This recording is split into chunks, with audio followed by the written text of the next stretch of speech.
भाई पिछले दिनों से लगातार राजधानी में आंदोलन कर रहे थे लोग और जो जिस नौजवान डॉक्टर की मृत्यु हुई और उसके बाद उनके परिजन और तमाम साथी न्याय की मांग कर रहे थे।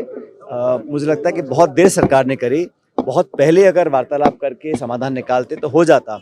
अब कल जाके मामले को सुलझाया गया है और कार्रवाई करी सरकार ने और परिवारजनों को संतुष्ट किया है, लेकिन ये बहुत लंबा समय लगा।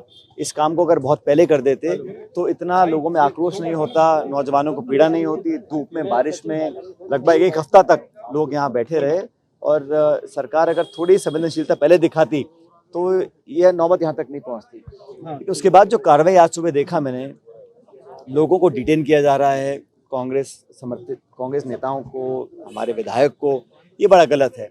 इस प्रकार द्वेषपूर्ण भावना से कोई कार्रवाई नहीं करनी चाहिए। हर जनप्रतिनिधि अगर कोई आंदोलन करता है, धरना करता है, प्रदर्शन करता है तो उसका अधिकार है और लोकतांत्रिक व्यवस्था में हर व्यक्ति को ये संविधान छूट देता है कि अपनी बात को रखे।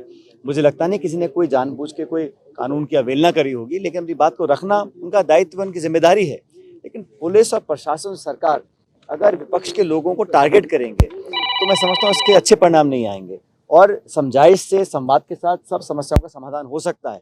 लेकिन द्वेषतापूर्ण कार्रवाई करना, बदले की भावना से लोगों को डिटेन करना, अरेस्ट करना, मुकदमे करना, मैं समझता हूँ बड़ा गलत है और अगर ऐसा सरकार करती है तो उसका पुरजोर विरोध हम लोग करेंगे। एक बड़ी चीज, एक मामला अभी तो अलग मामले, मैंने कहा ना, ये तो देखिए सरकार कहीं ना कहीं कुछ साबित करना चाहती है कि हमारे खिलाफ जो बात रखेंगे, हमारे खिलाफ जो आवाज़ उठाएंगे, उस पर हम फिर कार्रवाई करेंगे। प्रशासन, सरकार, पुलिस अपनी ताकत का इस्तेमाल कर कर अगर किसी व्यक्ति की आवाज़ को दबाना चाहते हैं, मैं उसको बहुत गलत मानता हूँ। ऐसा नहीं होना चाहिए। जब राजस्थान में अगर बात की जाए, आपने अभी इनको बुलाया भी, बैठ के बातचीत की, गफलत सी हो गई थी कि शायद इनकी भी गिरफ्तारी हुई है, विधायक की भी। जो देखिए मैंने कहा ना, अभी उदयपुर में एक डॉक्टर के साथ जो दुखद घटना हुई, उससे पहले अभी ये जो हमारे नौजवान साथी की मौत पे लोग धरना प्रदर्शन कर रहे थे, तो ये नौबत क्यों आ रही है?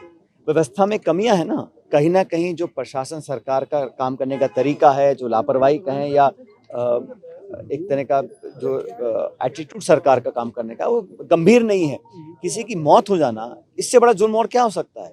उस पर आप संवेदनशीलता नहीं दिखा रहे हैं, कार्रवाई नहीं कर रहे हैं, लोगों से समझाइश नहीं कर रहे हैं, जो परिजनों से बात नहीं कर रहे हैं, उनको संतुष्ट करने की कोशिश नहीं कर रहे हैं, तो निश्चित रूप से लोग उग्र होंगे, आंदोलन करेंगे, अपनी बात को रखेंगे।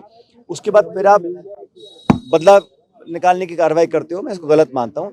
तो चाहता हूँ कि सारे काम शांतिपूर्ण तरीके से होने चाहिए और किसी को भी कानून तोड़ने का अधिकार नहीं है, लेकिन अपनी बात को रखना, धरना देना, प्रदर्शन करना, ये तो हर विपक्ष की जिम्मेदारी है। उस जिम्मेदारी को लोग निभा रहे हैं और अगर कोई कानून तोड़ने का काम करता है, हम उसका पक्ष नहीं ले रहे हैं, लेकिन सरकार को भी इस प्रकार की कार्रवाई कर कर संदेश देने की जो कोशिश कर रहे हैं, हमारे जो विरोध करेगा, और ये मैं दोनों के लिए कहता हूँ, केंद्र सरकार भी ऐसा करती है, अपनी एजेंसी का दुरुपयोग करती है और राज्य सरकार भी कर रही है। तो उस प्रकार से लोगों को अरेस्ट करना, डिटेन करना, मुकदमे दर्ज करना, इसको मैं गलत मानता हूँ और जानबूझ के इस मुद्दे पर सरकार ने जो मामले को लंबित रखा, उसी का परिणाम है। अगर ये काम एक हफ्ते पहले हो जाता तो नौबत ही नहीं आती।